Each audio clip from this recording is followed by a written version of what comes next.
आज हमारे देश में कम मुसीबत नहीं है ना हिंदुओं पे, है क्या? जवाब दीजिए।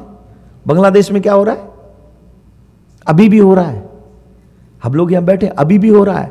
प्लस तिरुपति बालाजी के प्रसाद में क्या खाया आपने? जिस लड्डू को आपने प्रसाद समझ के खाया है उसमें गऊ की चर्बी थी। किस किस को पता है ये बात? जिन जिन को पता हाथ उठाओ। फिर भी मौन है कि नहीं? अब हम लोग क्या कहेंगे? हम क्या कर सकते हैं? और यही सब सोच के बैठा है हिंदू, हर एक हिंदू यही सोच के बैठा है, हम क्या कर सकते हैं? हाँ या ना? जोर से बोलो। मतलब तुम लोग गऊ की चर्बी खाकर भी ये कह रहे हो हम क्या करें, हम तो बेचारे हैं। सच बताऊं, तुम इससे भी बुरी दशा के लायक हो, क्योंकि हमको लगता है कि हमारा परिवार बचा रहे बस। अरे जो लोग अपने धर्म की रक्षा के लिए नहीं बोल सकते, जो लोग आने वाली पीढ़ी को बचाने के लिए नहीं बोल सकते, वो करेंगे क्या? हम लोग लहसुन प्याज न खाने वाले आदमी, हमें क्या खिला दिया गया और हम कहते हम क्या करें? मत भूलना पितामह भीष्म का इसलिए बुरा असर हुआ था क्योंकि वो मौन थे, और जो लोग अपने धर्म पर संकट आने पर भी मौन रहते उनका भी हश्र पितामह भीष्म जैसा होगा। आज नहीं तो कल होगा। बच नहीं सकते हम उससे। हम आने वाली पीढ़ी को क्या जवाब देंगे बताइए? हमारे पूर्वज थे जो हमें स्वतंत्र करने के लिए हंसते हंसते फांसी के फंदे पे चढ़ गए। किस लिए चढ़े थे?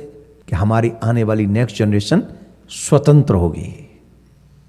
और हम क्या कर रहे हैं? हम अपने आने वाली पीढ़ी को सुरक्षित सनातन नहीं दे सकते। देना चाहिए कि नहीं देना चाहिए? हमारा क्या है? हम बेचारे, हम तो बोल ही नहीं सकते।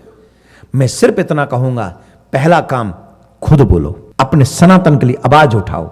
अगर बोल ना सको तो जो कम से कम बोल रहा हो उसके पीछे जाके खड़े हो जाओ और कहो कि हम आपके साथ हैं।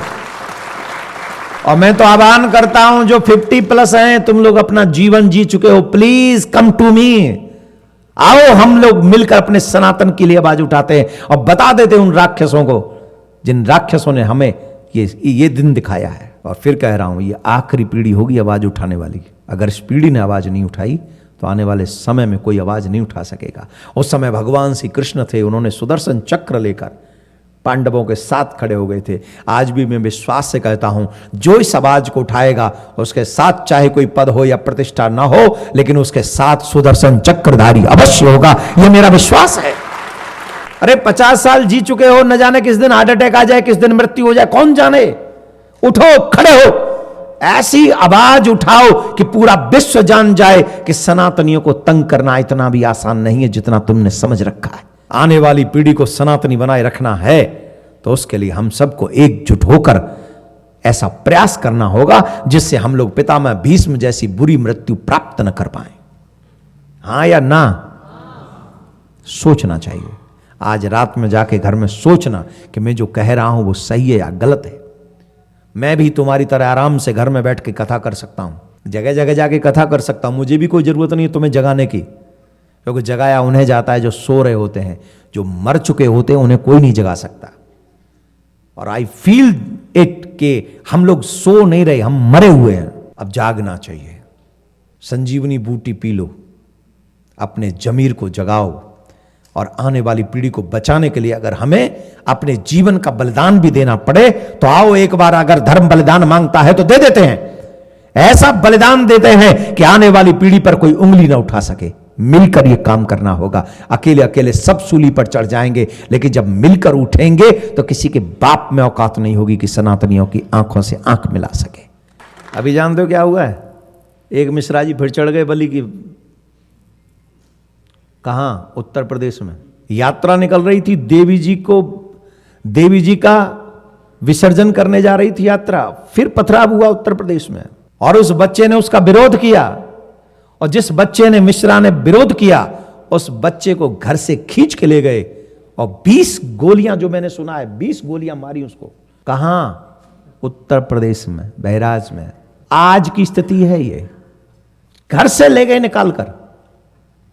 क्यों ले गए जानते हो? क्योंकि उन्हें पता है ये कहेंगे हम क्या कर सकते हैं, ये तो यही बोल के चुप हो जाए, हम क्या कर सकते हैं। और ऐसे ही अगर हम चुप रहे तो एक एक करके सबके घर से खींचे जाएंगे। न सिर्फ लड़के खींचे जाएंगे, बहन बेटियां देवियां भी खींची जाएंगी, और उनका क्या हश्र होता है, 36 टुकड़े होंगे कि 56 नो बन के नोज।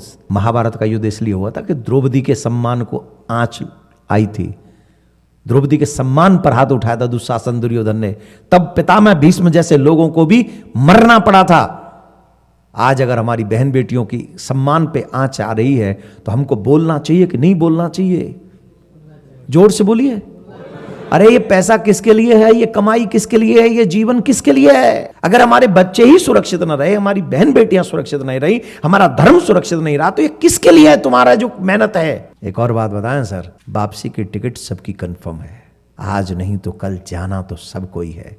जब मरना ही है तो कुछ करके मरो, सिर्फ मर जाओ इसके लिए मत मरो। आई गिव यू एडवाइस, अगर तुम्हें अच्छा लगे तो मेरी एडवाइस को मानो।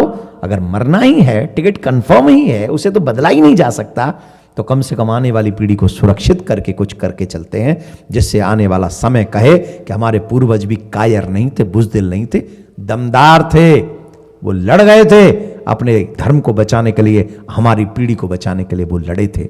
कौन कौन मेरे साथ है? दोनों हाथ उठाकर जय श्री राम, जोर से बोलेंगे जय श्री राम, भारत माता की।